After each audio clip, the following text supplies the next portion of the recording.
berada di dalam kubangan sengketa konflik pertanahan dan menjadi korban dari praktik mafia tanah merupakan mimpi buruk bagi rakyat.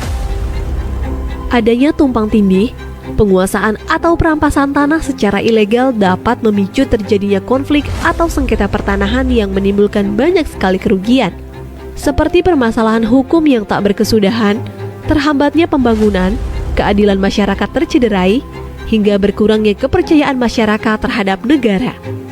Karena itulah, Presiden mengamanatkan kepada Menteri ATR Kepala BPN dan Wakil Menteri ATR Wakil Kepala BPN untuk melakukan percepatan penyelesaian sengketa konflik pertanahan dan pemberantasan mafia tanah.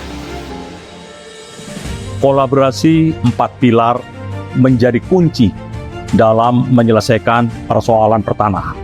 Alhamdulillah, berkat sinergi yang baik dengan semua pihak, sengketa dan konflik pertanahan yang telah berlangsung selama puluhan tahun, satu persatu dapat kita urai.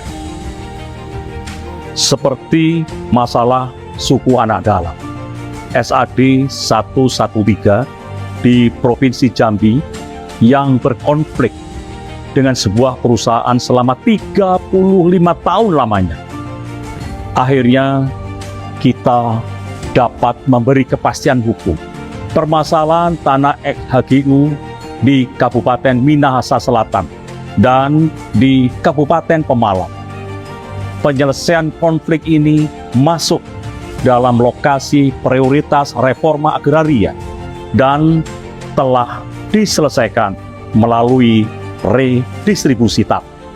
Penyelesaian konflik pertanahan di Desa Tambak Sari, Kabupaten Pasuruan, yang juga sudah berlangsung selama hampir 100 tahun, dan sudah diserahkan sertifikatnya. Selesai semuanya. Di Makassar, kita juga telah menyelesaikan dan diserahkan sertifikat komplek hunian dosen Universitas Hasanuddin yang tidak mendapatkan kepastian hukum atas bidang tanahnya selama 40 tahun. Begitupun konflik pertanahan di kawasan Wonorejo, Kabupaten Blora, Jawa Tengah. Juga telah diserahkan sertifikatnya oleh Bapak Presiden, di mana masyarakat telah menempati areal tersebut sejak zaman penjajahan Jepang. Diselesaikan dengan memberikan HGB kepada seluruh masyarakat di atas HPL. Success story ini dapat menjadi percontohan bagi penyelesaian persoalan pertanahan yang terkait dengan aset-aset negara. Juga termasuk penyelesaian tanah transmigrasi, seperti penyelesaian permasalahan eks-tanah transmigrasi di Kabupaten Tanah Laut, Kalimantan Selatan. Skema yang digunakan melalui fasilitas bagi masyarakat yang secara existing sudah menguasai lahan eks transmigrasi untuk melakukan gugatan secara perdata dan disidangkan secara in absentia. Ke depan, skema ini menjadi percontohan dalam penyelesaian permasalahan tanah transmigrasi lainnya yang sudah berlangsung puluhan tahun. Dan disampaikan oleh Pak Menteri, selain mengedepankan kerjasama dengan 4 pilar untuk penyelesaian sengketa konflik pertanahan, kami juga melakukan koordinasi dan kolaborasi dengan sejumlah civil society organizations, akademisi, dan masyarakat terkait dalam menyelesaikan persoalan pertanahan. Kami juga pastikan melalui program reforma agraria, negara hadir untuk mengurai dan menyelesaikan konflik pertanahan di tengah-tengah masyarakat. Benang kusut pemberantasan mafia tanah dalam 1 tahun terakhir sudah mulai terurai.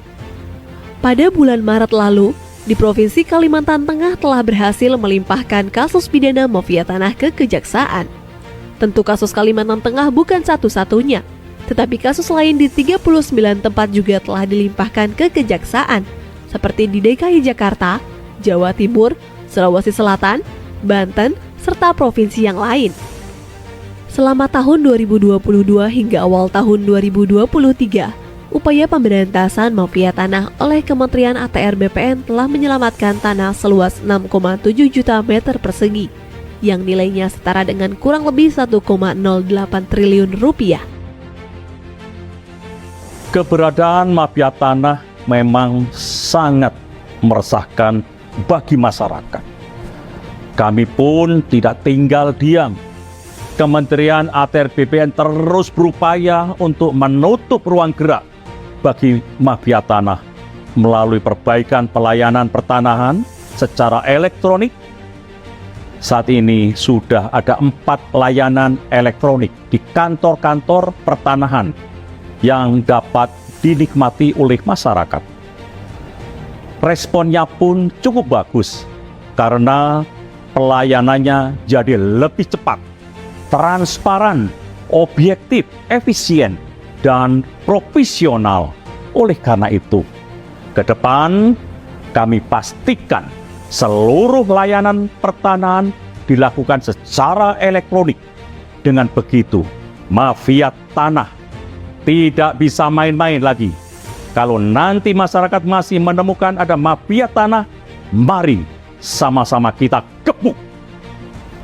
Keluhan, aduan, saran, kritik yang disampaikan masyarakat merupakan hal yang sangat penting dan mendukung peningkatan kinerja kementerian. Di awal menjabat, layanan pengaduan yang ada pada saat itu belum cukup responsif. Oleh karena itu, dibukalah layanan hotline pengaduan berbasis WhatsApp yang lebih mudah dijangkau oleh masyarakat.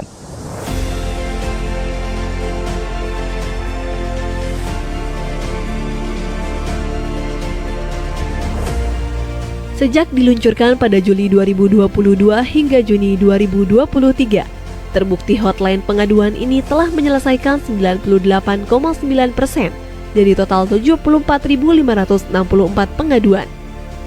Saat ini, hotline pengaduan telah terintegrasi dengan 33 kantor wilayah BPN di seluruh Indonesia. Kedepannya, layanan ini akan terintegrasi dengan kantor pertanahan di seluruh Indonesia pada tahun 2024. Kementerian ATR BPN juga telah menerima pengaduan kasus pertanahan baik sengketa, konflik, dan perkara yang diadukan oleh berbagai elemen, baik masyarakat, kelompok masyarakat, badan hukum, instansi pemerintah, pemerintah daerah, dan BUMN BUMD, baik terhadap objek yang berbeda maupun objek yang sama. Kami pun terus berupaya melakukan penyelesaian kasus pertanahan, mulai dari mediasi, administrasi, hingga melalui skema pengadilan untuk mendapat win-win solution antar berbagai pihak.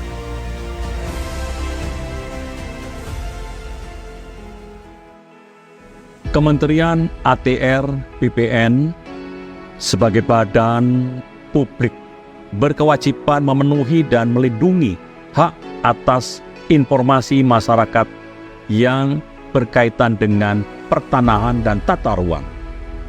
Memiliki komitmen untuk memberikan informasi yang transparan, tepat, akurat, cepat, dan mudah diakses oleh masyarakat, serta sejalan dengan nilai-nilai Kementerian ATR BPN, yaitu melayani, profesional, dan terpercaya.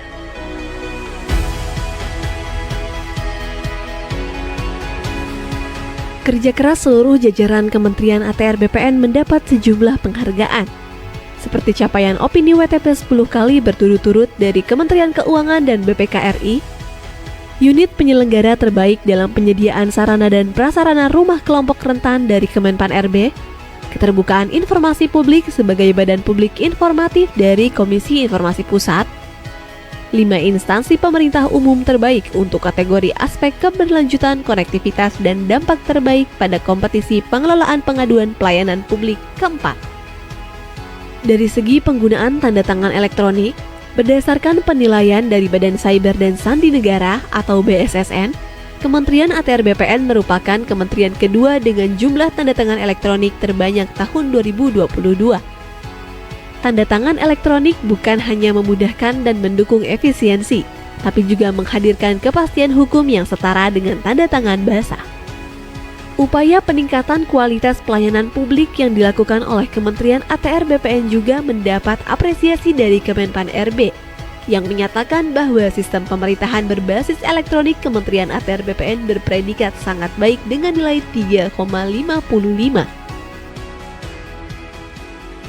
tahun bekerja untuk rakyat, untuk Indonesia.